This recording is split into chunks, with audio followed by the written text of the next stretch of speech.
do this whole speech of mine in a few bits, and we'll try and make this as conversational as possible, because the idea of involving everybody into a conversation is the right way to deal with a complicated subject like industrial and technological development of a young state. I also have my own little story to tell, because it's good to tell your own personal stories along with a state which is about to unfold its own story.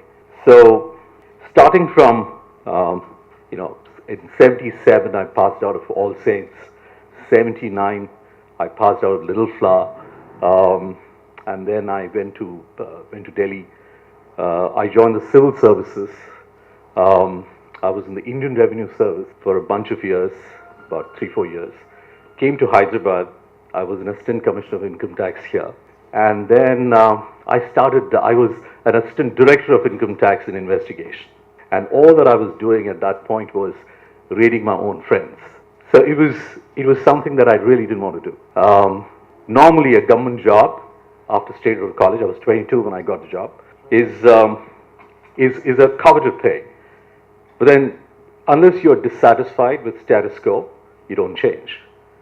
So the fact that I used to go and raid my own friends was a bit of a rankling, and possibly I was not cut out for a tax collection policing kind of a job. So I thought I should look at other things to do.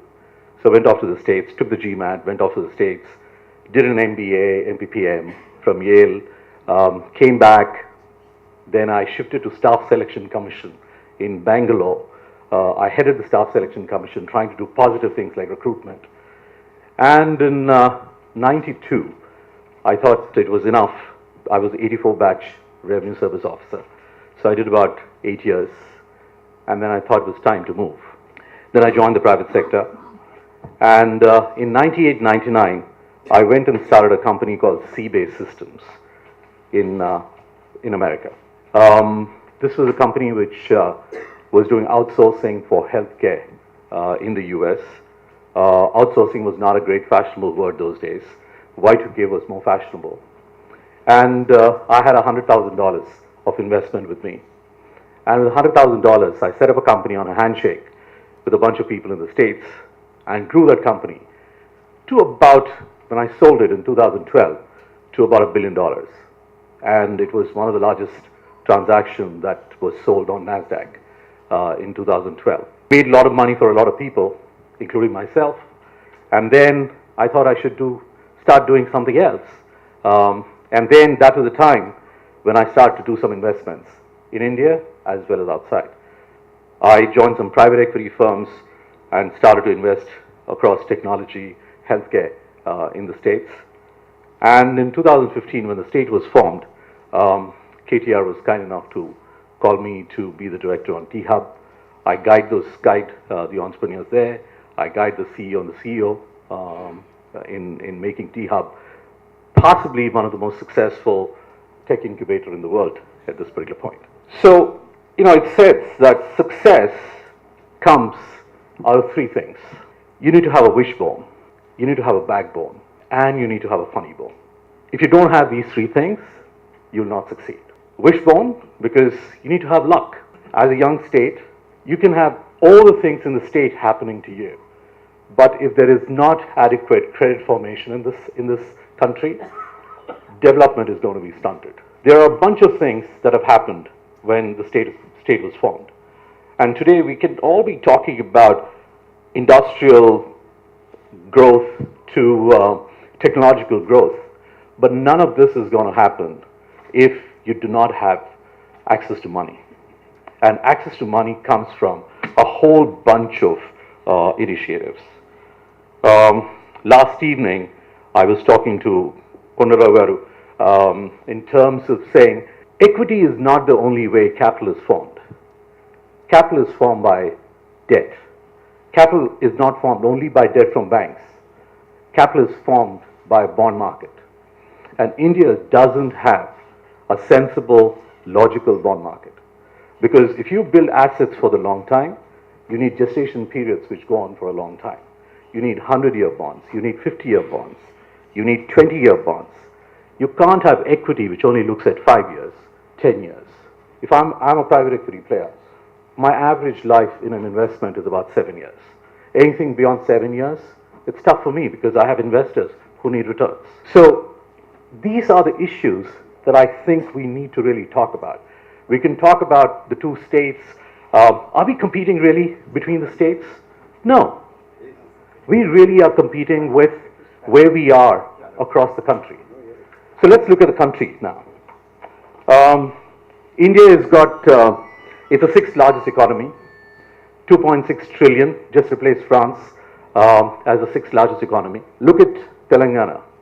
Telangana is 125 billion, I think it's 120 billion, about roughly 800, it's about 8.4 lakh crores. That is the economy of Telangana. So if you look into the 2.6 trillion to the 125 billion, which is the economy of Telangana, we got a long way to go. So what are we really looking at? Taking this 125 to 500 billion, how do we do that? That should be the question that we should be asking. Not really looking at saying, oh, my neighboring state is good or bad, it's not competed, it doesn't have enough industries, it doesn't have enough IT. That's not the comparison. I think the comparison is we need to benchmark ourselves for the best in the world. So taking the sixth position that we are, and I believe in the next year we'll probably replace Great Britain to be the fifth in the world economy. But the problem that we do have is, at a national level, we still have 300 odd million people in poverty.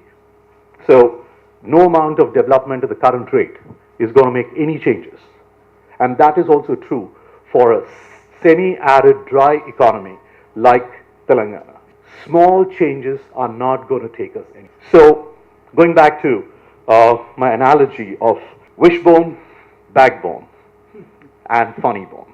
So we need to take the whole picture into consideration and say, do we have the backbone to get to that next level of development?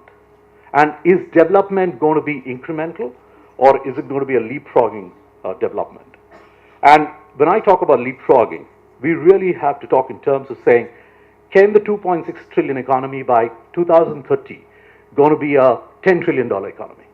Or the state from $125 billion to a $500, $600 billion? Those are the questions that all of you, especially the youngsters sitting in the back, you need to think about. Because the seniors out here, we'll keep talking, arguing, that's what intellectuals are supposed to do. But the doers are you guys. And you should be really talking about how you're going to take the state from where it is to where it should be. And that's the only time when you will bring down poverty, when you will bring up the economic growth to the level that will make prosperity a byword in the state. So I do believe that we need to really talk in terms of some large overarching themes. The details can be filled up, but first, do we have a vision? Do we have a vision 2030? Do we have an overarching vision like China has? China in 2013 came out with this, you probably have heard of this term called the Belt and Road Initiative. What's doing? It's picked up 60 countries in the world, and it's created a road network, and it's created a maritime network. And it's going to control the economies of 60 countries. Do we have anything like that, even in the pipe? Have you thought about it? No. Because our entire thinking is being too constrained by our own limitations. We think incremental. Let's not think incremental. And that's the reason why I'm saying you should have a wishbone. Because if you don't wish big, no chances come your way. In my own situation, when I left my own, my income tax job, which actually people thought was a very paying job, which I thought was a very silly job to do, and for me to go and do something in private sector with $100,000, and actually people told me you're going to lose all your savings. Now, obviously, it's a chance that we all have to take. And when I took the chance, and when I tried to make something out of it, I grew from $100,000 to about $60 odd million in 2006, 2007. And then I had this great opportunity of buying Philips Netherlands stake in a NASDAQ listed company. It was just, the bill was just about $400 odd million. And I had $60 million in my company. So I had to go, leverage myself, get an equity partner, get some debt, and go and bid for that company. I was like a little joker of the pack. When I went into that bidding process, and that was an auction actually happening in the States, I was like the little duck sitting out there, waiting for something to happen. I really didn't know where the money was going to come from, and those were the days when Tata was buying out Rover, and it was a 7 times transaction for Tata too. Hey, at a very small scale, even I was doing a 7-time transaction. A 60 to a 400 million is a little more than 7 times. It took me 1 year to do the deal. And when it was happening, and that's really when I say the wishbone and backbone, is the world was shrinking. This is in 2007, 2008. Every known person who was in a problem was associated in my deal. So I had Bear Stearns, which went bust during that year, advising the target company, which was called MedQuest.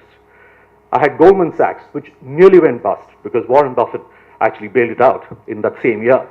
They were advising Philips of Netherlands. I had Lehman Brothers trying to give me money, and Lehman Brothers was broke at that particular point.